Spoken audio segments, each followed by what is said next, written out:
All right, so we've recorded every transaction up to this point, paychecks, credit cards, car loans, etc. But right now, it's just sitting in a list, a chronological list format. So the question is, where does all of this actually go? In accounting, transactions don't just sit in a list.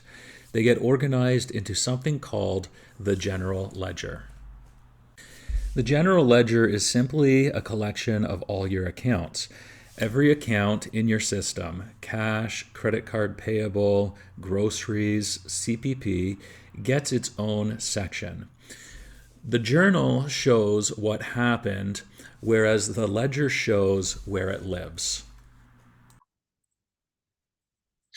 All right, so on the screen, what you'll see is the general layout for the general ledger.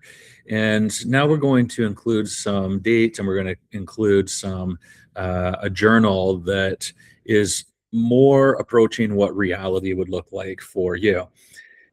You can see that in the general ledger, we have a setup with the account number, the account name, the debit total, the credit total, and the balance. So what we want to do is we want to start with our chart of accounts. And you can see here that there's a lot of accounts that I've added. And I've done that because I want this to represent sort of as close, or at least getting closer to reality. What we want to do first is we want all of these chart of accounts, okay, to be imported into our general ledger. And so the way that I do this is I just select these cells. I select all of the accounts. I press Control C for copy. I come over to here and Control V for paste. That way I know that every account that I've entered into my chart of accounts is now in my GL.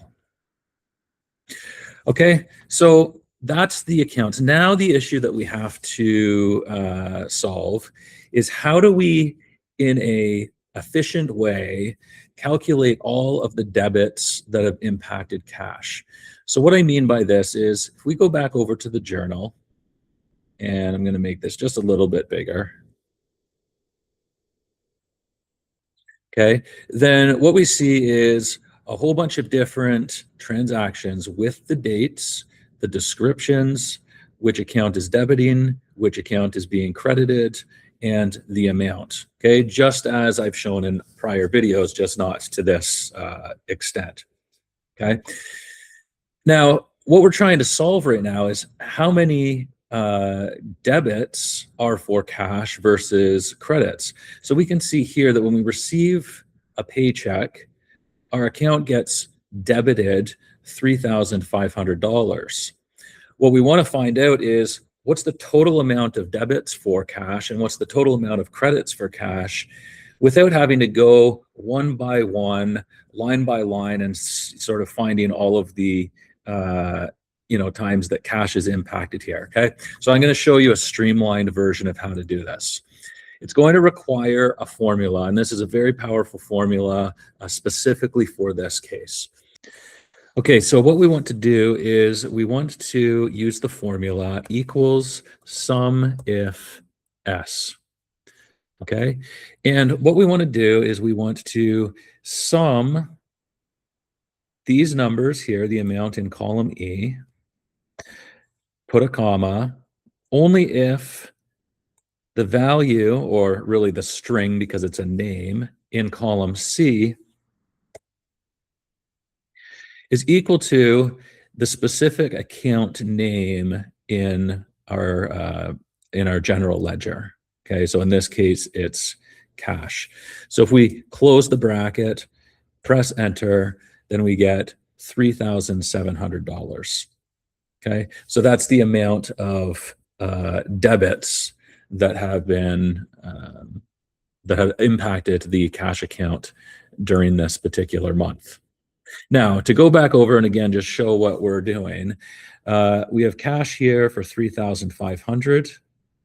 We have cash here for unearned revenue for $200, and no other cash account transactions are debited. So the 200 plus the 3,500, those are the only two, and that's why the total debit amount for cash is that value. Okay, let's go through that again, this time for the credits. So for our credits, we have equals SUMIFS, open bracket. So we want to sum any of these amounts. Now we want to select the credit account column. Okay, so only sum if the word that's in this column is equal to, again, the GL cash account. Okay, and so in this case, we can see that cash has decreased from 3,700 have been the increases in cash, and 4,575 have been the decreases. So the balance here then is going to be equal to, and you want to make sure that you get the signs right. Remember, for assets, which cash is an asset, it usually has a positive balance, a positive debit balance. So we take debits minus credits, okay? So we know that during this month, there's been negative 875, okay? Which means that either we started at a $0 amount in our cash account, or we're now into overdraft, or a line of credit, or whatever the case is, okay? We'll talk about opening balances in another video. All right, let's do this again for accounts receivable. Okay, so we want to equal SUMIFS. We want to come over to our journal. And again, we want to, the sum range is all of column E. The debit is all of column C. And then we want to only sum if it equals this accounts receivables amount. Okay, so it looks like $300 have been billed but not yet received. We can then do the same thing, SUMIFS. The sum range is the amount. We want the credit column, and we want the GL. Okay, nothing has been collected. So our accounts receivable, which is an asset, is this minus this. Now, because we've set this up in this order, we can actually just copy this line and, just as a test, drop it down. And this is going to say, okay, well, journal EE, which is what we want, sum if journal CC is equal to GL B5, which is this word, income tax receivable. So we've got income tax receivable of 1,100 here, okay, which is the portion of the paycheck that has gone to pay for taxes, okay? So that one worked. So next, because that one worked, we can just drag this entirely down here, okay? And we'll see that all of those transactions that happened in our journal, okay, all of these transactions have now been grouped into their accounts rather than just transaction by transaction. So what this process, this SUMIFS function does, is it does all of the heavy lifting in terms of the, debits, tallying them up, credits, tallying them up. When we have the spreadsheet set up in this format, we can just simply do the first line for cash, drag, drop. Now, there is some revisions that we have to make. The revisions that we have to make relate to those accounts that have a positive credit position, okay? So all of our liability accounts, they're all coded in the 2000s. And all of our 5,000, all of our 4,000 accounts, these ones have a positive credit balance. So we have to make this manual switch, or we have to remember that we've put these in negative values, okay? So we can either add a column here, and I'll show you both of them just so that you can have the option of which one you choose. So adjusted balance.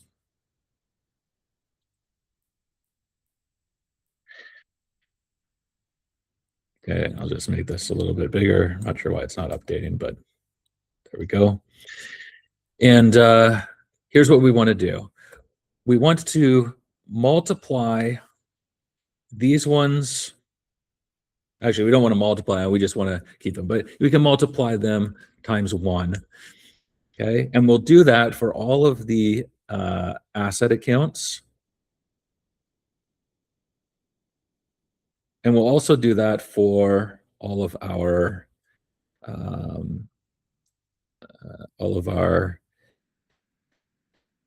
expense accounts, which start right here. Okay, I'm just copying and pasting all the way down. Okay, so there's no real change there. The reason why I show this is because for our liabilities, we want those balances to be positive. So we want to multiply all of these ones, all of our liability, equity, and revenue accounts by -1. So multiply by -1. Okay, so all of our liability accounts, equity, and revenue. Okay, so that's probably the easiest way to do it. Now, we'll still see that we have some negatives. Negative cash because there was more credits than there were debits. Our depreciation, our accumulated depreciation on our vehicle, this is a contra asset account, so it will be -500. We could change this, recognizing that it will always be a negative, but for now, we'll just keep it. The car loan payable, okay, because we've made payments against that car loan, this is going to be negative because its normal position is a positive, but it's now in a negative. Our credit card payable, again, we've made more payments, so this is negative in terms of the effect. If these assets, liabilities, and equity accounts had an opening balance, which they will, these ones are all going to just show what the difference is between that opening balance and what happened during the month. Okay, so just remember, keep in the back of your mind that these will have opening balances, so they likely won't be negative. All right, so that's it. That's how we accumulate all of our GL accounts based on the journal entries. Now, one other thing that I want to just cover, just because I didn't really get into it in this video, was the treatment of our paycheck. Okay, so you'll see here we've received a paycheck on April the 15th, 2026. We have a certain portion that goes to cash, a portion of our CPP contribution, a certain portion that goes to EI, and another certain portion that goes to income tax. This is called source deductions. We also have a CPP asset, which is our employer's contribution, and we have this employer CPP contribution equity account. Now, I didn't get into it in this video because I have a whole other video that's devoted to that subject, and I would strongly encourage you to look at that, because by not looking at that, you'll likely set up cash and employment income, and you'll neglect to account for all of these other items, which are a component of your position and your performance over a specific amount of time. Okay, so that was the other thing that I wanted to just quickly address. So without the ledger, all you have is a list of transactions, and with the ledger, you have a system. This is where your financial life stops being a list and starts becoming something that you can understand. And this is a great step that we've made now toward creating our net worth statement and our personal income statement. We have all of the accounts that are based on the transactions and which are based on the chart of accounts. And we have all of the values associated with those accounts. Now we can see how accounts change, but there's something deeper going on. Not all accounts behave the same way over time. So in the next video, we'll look at which accounts carry forward. In other words, we'll deal with this concept of opening balances and which ones reset at the end of each period.